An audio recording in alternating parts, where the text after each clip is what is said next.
Bueno, les damos un cordial saludo, una bienvenida para todos nuestros oyentes, para cada uno de los seguidores de nuestras redes sociales y por supuesto esta su emisora Busco en Ti Radio, porque recuerda que donde estás no es el final. Bueno, iniciando programación para este día, estamos con la presencia de Luisa Fernanda Restrepo en el segmento que se ha denominado Acá Entre Nos. Así que damos la bienvenida y como siempre pues con excelentes invitados. Así que Luisa, ¿cómo estás?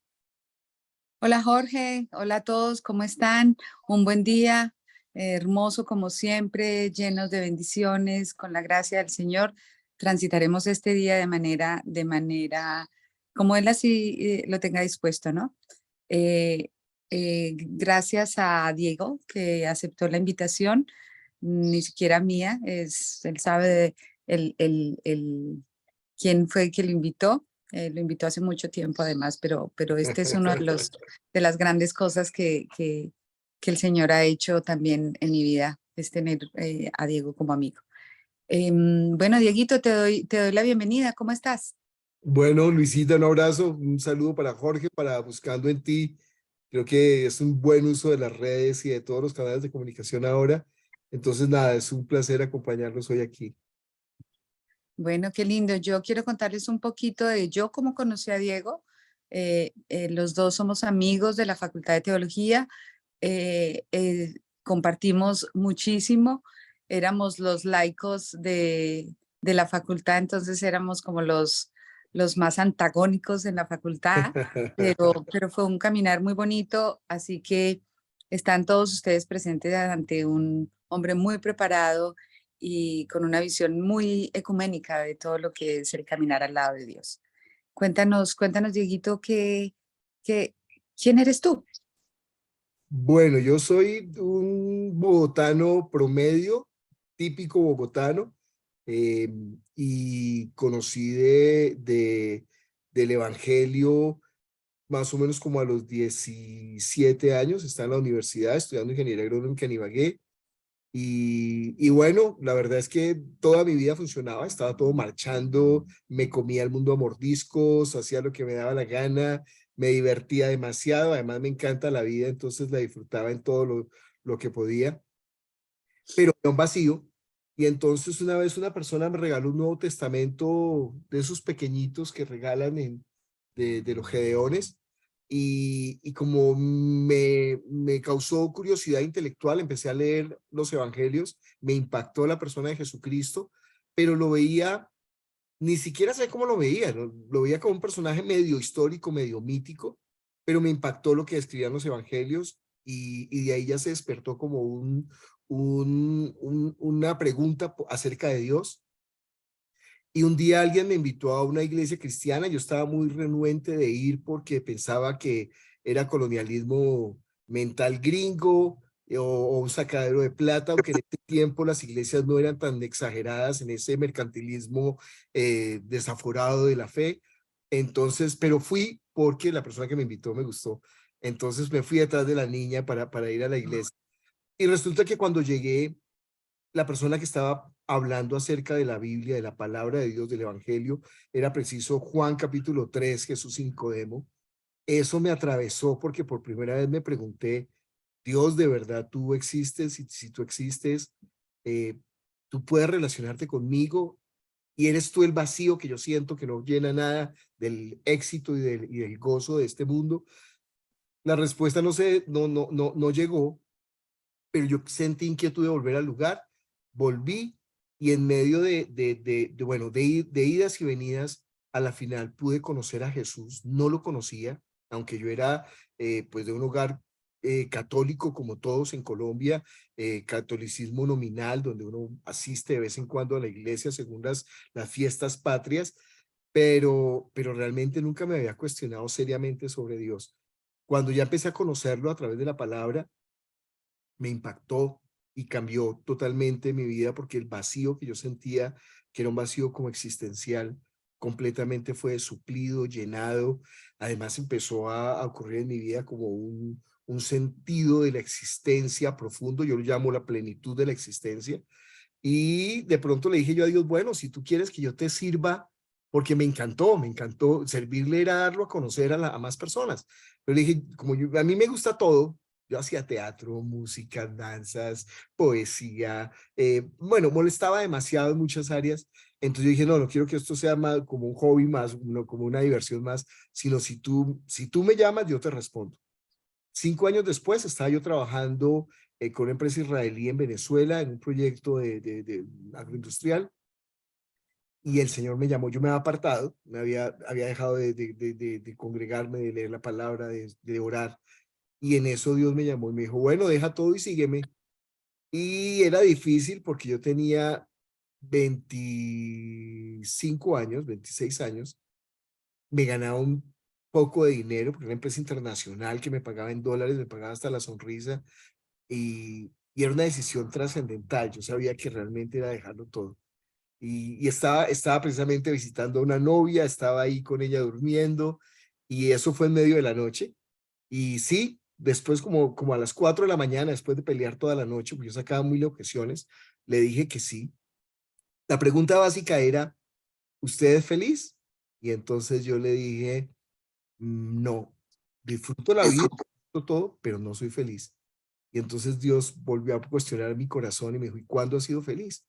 Y entonces yo le dije, cuando he estado contigo. Entonces dijo, listo, deje todo y sígame. Y entonces así fue. Yo me levanté a las 5 de la mañana, empaqué la maleta, me fui, me devolví a Bogotá. Esa era Semana Santa, como presentaban todos los programas del Evangelio y de Jesús. Apenas aparecía una propaganda de Jesús. En esa época se veía televisión. Y entonces yo lloraba cuando salían las imágenes de Jesús. Y bueno, tomé la decisión. Después de eso, en la iglesia donde había conocido, empecé a estudiar. A muy poco tiempo me dijeron que fuera a pastorear una iglesia en Valledupar.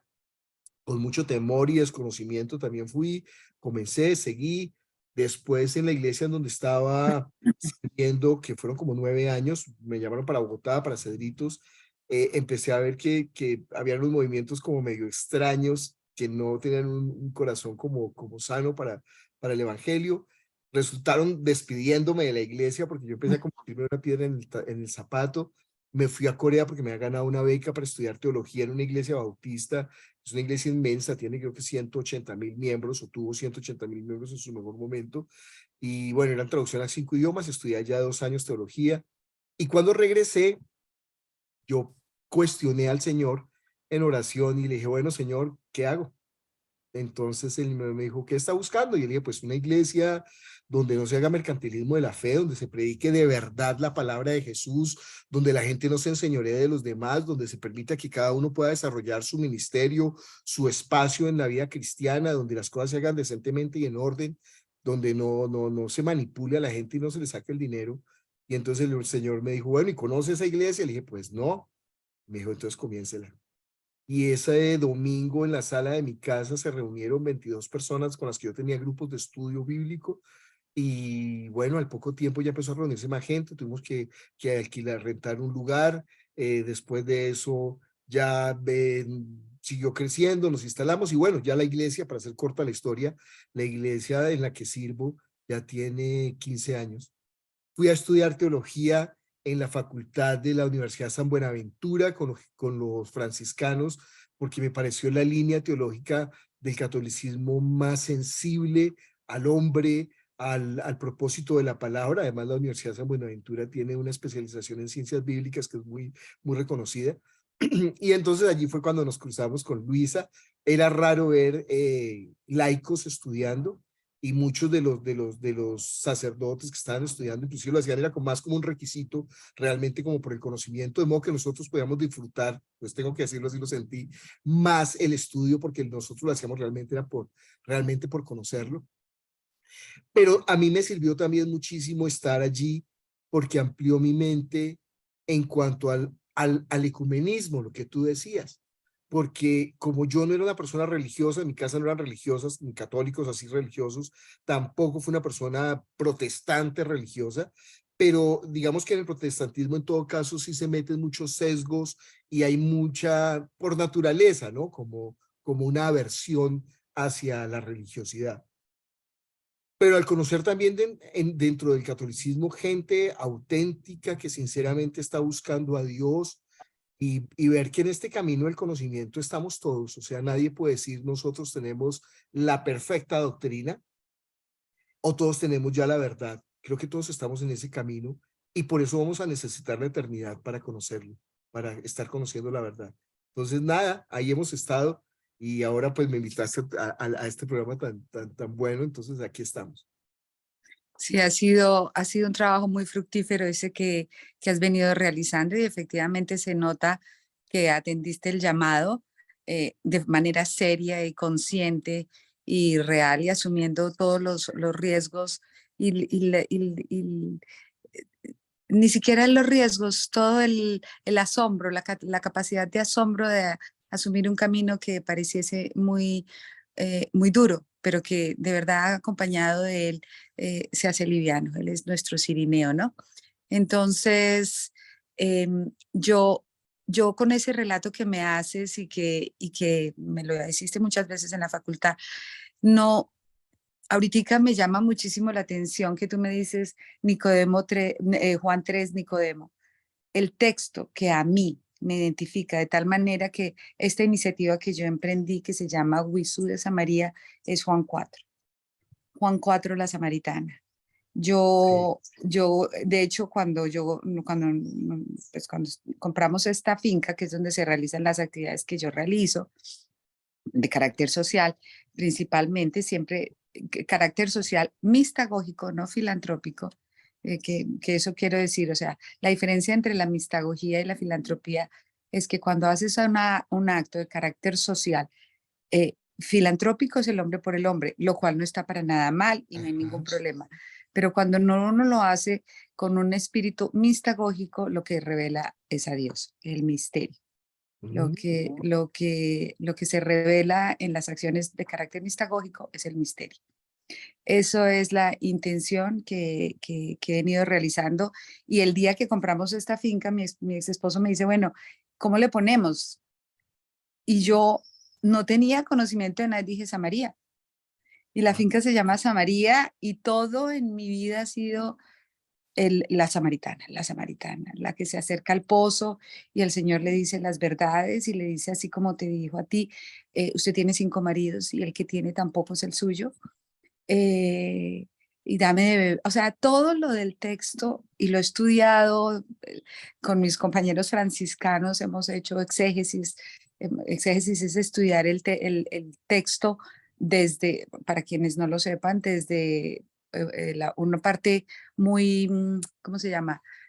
Todo el tema de la interpretación, pero yendo de una manera muy fiel a la raíz de las palabras, sobre todo pues en textos que están escritos en hebreo y muchos de ellos ya en griego, pero pues la parte que nosotros cogemos.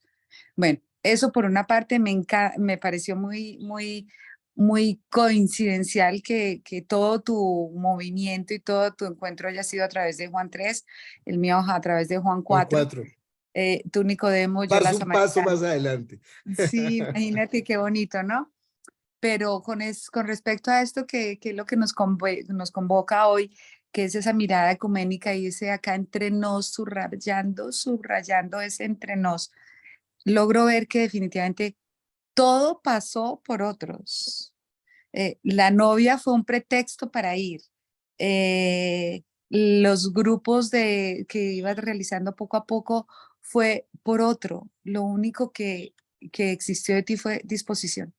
Mm. Y, y es una disposición que no, o sea, hay una cosa que siempre digo en este programa, el Señor no es una marca, el Señor si no fuese y tú, el Señor es el Señor de todo, si no, no Sí. fuese, si no, no lo fuese.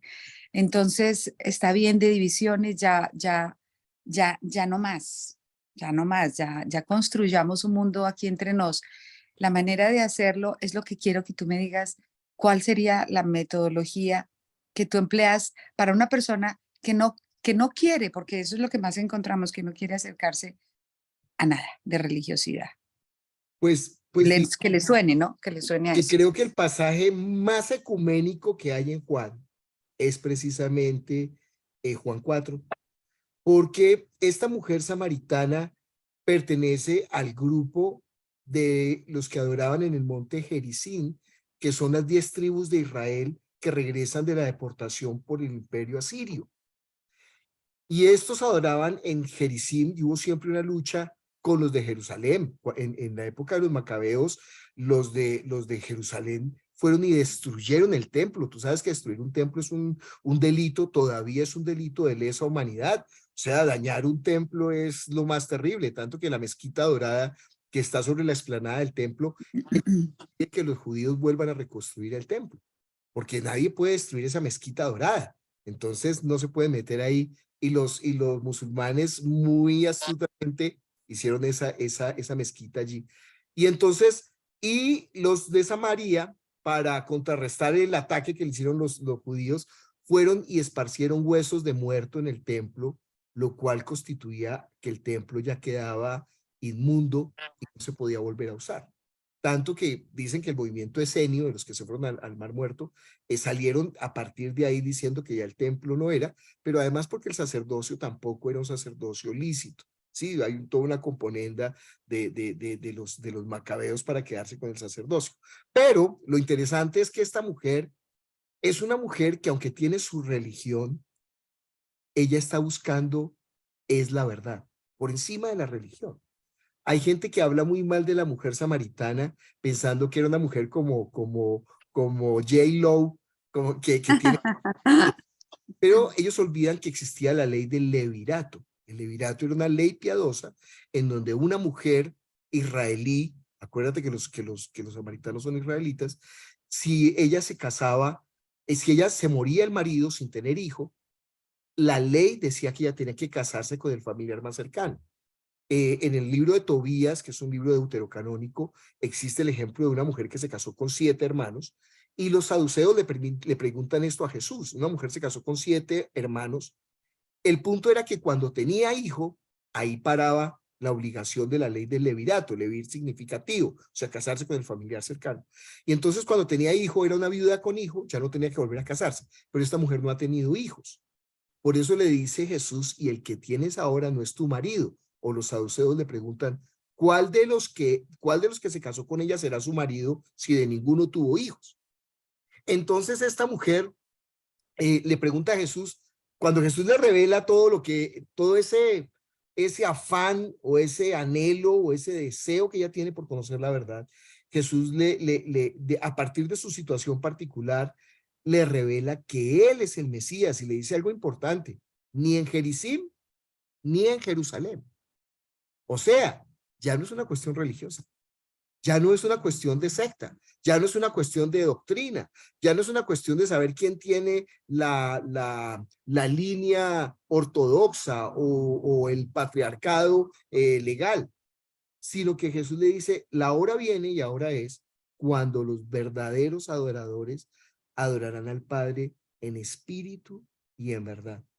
Y esa adoración, se lo dice bellamente a ella, el que beba de mí de su interior correrán ríos de agua viva.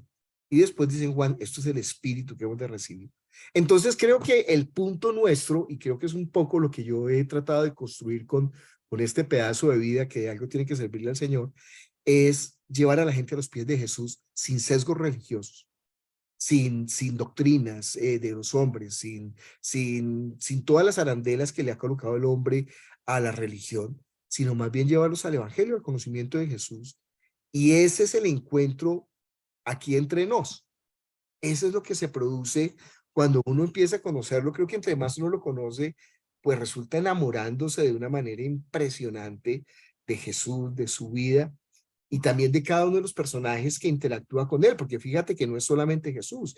Los evangelios están construidos, es Jesús y las multitudes que se tenían que relacionar con él, pero no solamente como multitudes, sino el encuentro personal que tuvo con cada uno, con Nicodemo, con José de Arimatea, con la mujer samaritana, con el ciego Bartimeo, con Mateo, con Leví, con Zaqueo. Entonces es muy hermoso ese encuentro con Jesús.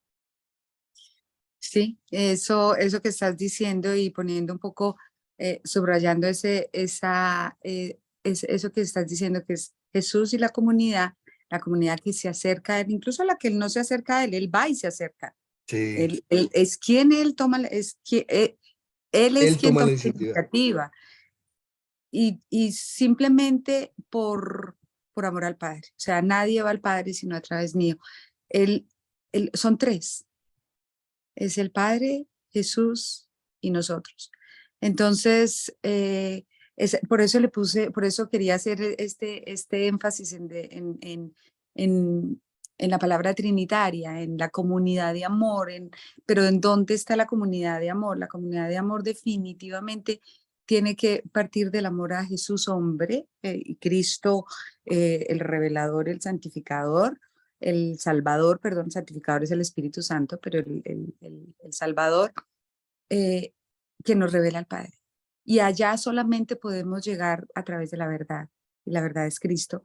Entonces, la tarea de nosotros, yo pienso que tú lo dices muy bien, ya no es ni aquí ni allá, ya es adorar en espíritu en verdad, y en Bien, verdad. ¿verdad? Vamos a adorar en espíritu en verdad y a ti, mujer, que viniste aquí y compartiste conmigo la sed, porque yo te estoy pidiendo de beber, pero tú también me estás pidiendo de beber a mí. Mm. Llega un momento en que ella también le dice, nunca sabemos, nunca se sabe si ella realmente toma. El texto no lo menciona y siempre me he quedado yo con eso. ¿Será que se lo toma? ¿Será que se lo toma? No, porque el tomar eso son sorbitos. Ya dio un sorbito, la verdad, que le acaba de revelar el Señor fue su primer sorbo de verdad. Y esa disposición de ella de soltar ese cántaro que es eso que le provee a ella la solución para sus necesidades, esas codependencias que tenemos nosotros creadas, impuestas, aprendidas, que es el camino que tú hiciste de soltarlo todo. Sí, me gano un mundo de plata y tengo la novia y esto y aquello y lo otro y soy el hombre más exitoso que tengo una carrera, la que sea, y Señor, lo suelto todo por ti. Lo mismo me pasó a mí, y Señor, lo suelto todo por ti. Y después no es un camino más que de ganancia, porque con él lo único que uno hace Mm. es ganar, ganar y ganar y ganar, aunque aparentemente y ante los ojos del mundo no sea una ganancia. Hay que ver a través de los ojos de él, con los ojos del hombre. Y hay que ver con los ojos del corazón y esos son los lentes que hay que limpiar y esos son los ojos que hay que arreglar. Entonces yo diría, en esto que tú estás mencionando, yo sí diría que no temamos ir al encuentro, aunque sean las 12 del día, que sea la hora de más calor, que seamos mujeres y nos vamos a encontrar nada más que con un judío hombre. Eh, no temamos acercarnos allá y estemos dispuestos a vivir la experiencia con la verdad. Y la verdad no es de templos, la verdad está en el corazón. En donde la encontremos. Yo, como tú bien lo sabes, todo el mundo lo sabe, yo soy católica, la encuentro en mi iglesia, en mi comunidad, principalmente en la comunidad, como le decía la vez pasada a mi invitada anterior, la encuentro en ti, Dieguito, la encuentro en Jorge. eh, y se me tiene que olvidar cualquier otra cosa, porque si no se me olvida, Dios no está conmigo, o sea, de verdad. O sí está conmigo, soy yo quien no lo tengo a él siempre está conmigo. Entonces, Así es. finalmente, qué lindo que nos estás mostrando un camino metodológico para abrirnos a él, abrirnos al encuentro, que yo creo que es la primera cosa que tenemos que hacer para aquellos que no quieren afiliarse, no quieren, que tienen el tema de la religiosidad un poquito estigmatizada. Atrévanse a vivir el encuentro con la verdad. Atrevernos a vivir el encuentro con la verdad es la liberación, la libertad total, el encuentro del amor. Ese sería como el primer paso. El segundo paso es la responsabilidad, creo yo. ¿Qué hacemos cuando nos encontramos con la verdad en medio de todo entre nos? ¿Qué hacemos con eso? Pues imagínate que yo creo que cuando uno tiene el primer acercamiento con Jesús, ni siquiera está entendiendo toda la trascendencia. Él dice, el que tenga sed, que venga a mí y beba. Toda la humanidad tiene sed. Yo creo que todas las personas están buscando el sentido de la existencia. Desafortunadamente, pues no lo van a encontrar ni en el dinero, ni en las relaciones interpersonales exitosas, ni en una familia linda, ni en lograr éxitos profesionales. Eso le gasta su energía, su tiempo, pero lo particular es que una vez que uno lo alcanza, el vacío antes se hace mayor, porque ese vacío que tenemos solamente lo puede ocupar Jesús. Estaba pensando varias cosas mientras hablabas. Por ejemplo, el encuentro que Jesús tiene con la samaritana no es diferente al encuentro que Jesús tiene con la Virgen María. La Virgen María es una niña de 12 a 14 años, no puede tener más, porque era la edad en que se casaba. Hoy en día es un escándalo, ¿no? Pero eran 12 a 14 años.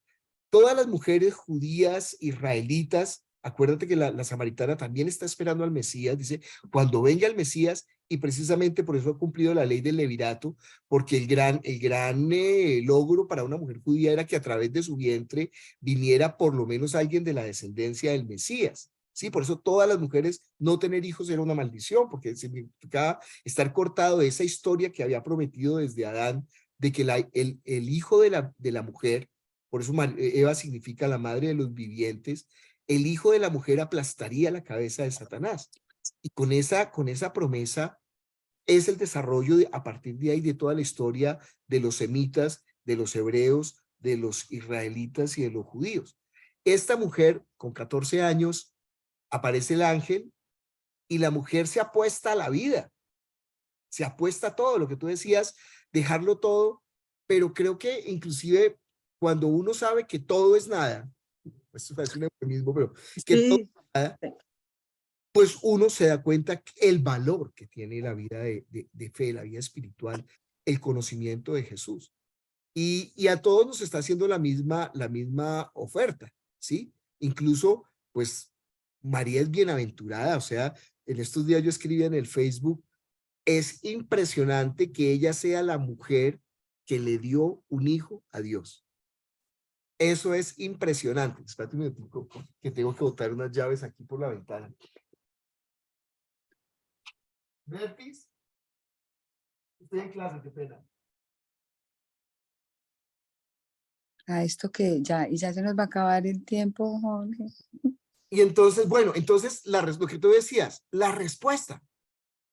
Porque él está diciendo, yo estoy a la puerta y llamo. Imagínate Dios, Jesús, el Hijo del Hombre que derramó la sangre por nosotros, nos está golpeando a la puerta. Deberíamos de nosotros estar como mendigos más bien golpeándole a él diciendo, ábreme. Pero él es el que nos dice, déjeme entrar. Yo le digo a la gente siempre, hermano, conózcalo. Se está perdiendo usted el mejor amor, el mejor amigo. Imagínate, nos llama amigos, nos llama hermanos. No se avergüenza de llamarse Padre nuestro. Entonces es demasiado. ¿Cómo no tener esa experiencia? Entonces yo digo a la gente, léalo, pero después de leerlo tiene que tomar una decisión. Una decisión para su vida, que es seguirlo, y otra decisión para la vida de los demás. El mandamiento de Jesús está en primera de Juan capítulo 3, creo que es versículo 16, dice, y este es su mandamiento. Primero, que creamos en el que Él ha enviado. Nadie puede creer en lo que no conoce. Entonces necesitamos conocerlo a través de los evangelios. Y al conocerlo, pues no hay manera de no enamorarse de Jesús. O sea, uno le encanta conocer gente chévere, gente buena, gente smart, gente pila, pero cuando uno conoce a Jesús dice, Él es todo. Y lo segundo, después de conocerlo, es ese amor que usted recibió, ahora déselo a conocer a los demás. Ame a los demás como Él nos amó. Él nos amó dándonos la vida en el Espíritu, que es la fuente que corre en el interior. Ahora nosotros tenemos que hacer que la gente conozca para que su interior corra. Tienes toda la razón. A Él podemos, fidet et ratio, ¿no? A Él podemos llegar a través de la fe y a través de la razón. El Señor tiene razones. Hay razones para amarlo, que la mente entiende. Lo único es que a Él se le ama a través del corazón. Aunque toda la neurobiología dice que el amor se encuentra es aquí en el cerebro, el amor se puede encontrar ahí, se puede elaborar ahí, pero se siente en el corazón definitivamente. Así que ya estamos terminando y vamos a cerrar un poquito el programa, vamos a ir haciendo conclusiones. Llegamos a la conclusión que definitivamente al Señor se le experimenta en lo privado, en la intimidad del corazón, en un encuentro personal. Es un encuentro propio. que generalmente es ocasionado o sirve, el Señor se vale de otros para llevarnos, se vale de otros para mantenernos, se vale de otros para alimentarnos. Así que ese es ese entre nos. Dejémonos alimentar, dejémonos consentir, recibamos también el amor de aquellos otros que bien no lo quieren dar. A veces es muy difícil recibir, a veces es más fácil dar que recibir. Recibamos eso, pero principalmente yo diría, antes de conocerlo, porque es que en la facultad teníamos una cosa, se ama lo que se conoce o se conoce lo que se ama. Entonces, yo diría por experiencia, no sé este silogismo y cómo funcionaría lo que sea, porque realmente a veces digo una cosa, a veces digo la otra por experiencia, pero yo diría simplemente, déjense amar, ábranse al amor de Sí. Dios, ábranse al amor y siéntanlo. Y experimentarán la libertad más grande que han podido vivir. Y todo, no, ni siquiera se trata de las cosas, no es pérdida, por ninguna parte es pérdida. Déjense amar, tranquilos, no pasa nada, no le huyan a la cruz. La cruz es la manifestación más grande del amor. Así que bienvenido cada día, bienvenido cada persona que se cruza en mi camino, porque es esa posibilidad de Dios hacerse presente en mi vida. Gracias a ti, Dieguito. Quiero que nos mandes un mensaje pequeño de qué quieres con lo que la gente se quede. Algo. Yo es esto, vívanlo. Mi Y invitación es, conózcanlo. Dice que esta es la vida eterna, conocerlo a Él, el único Dios verdadero, y a Jesucristo enviado. Y creo que uno de los evangelios más hermosos, todos son hermosos, pero el evangelio de Juan, a mí particularmente por la experiencia personal la tuya, pues el evangelio de Juan me impacta. Y no solamente tener una lectura del evangelio, sino hacer una lectura crítica. Creo que la lectura en comunidad es demasiado valiosa, conocer la palabra todo el tiempo. Yo siempre estoy estudiando y con la gente que estudio siempre estoy aprendiendo además. Entonces, nada, déjense atropellar por ese amor que es espectacular. gracias, Dieguito, de verdad, gracias. Gracias a ti, Jorge. Ya estamos sobre el tiempo. Nos pasamos 2 minuticos, pero que nos disculpes. Bueno, Jorge, ¿estás por ahí? Sí. bueno, gracias Luisa, gracias también al pastor Diego por la información que nos dio realmente, que es una enseñanza muy gratificante y yo creo que es empezar a reconocer lo que cada uno de nosotros somos, lo que tenemos y lo que podemos empezar a disfrutar si reconocemos quién es ese verdadero amigo, como decía el pastor. Así que bueno, la invitación es para el próximo miércoles, 9 de la mañana, aquí en esta su emisora Busco en Ti Radio. Recuerda que donde estás no es el final. Así que, chao, chao. Chao. Bueno, un abrazo a todos, mil bendiciones. Chao, chao. Gracias, Amén. gracias Luis. Gracias. Gracias, Diego.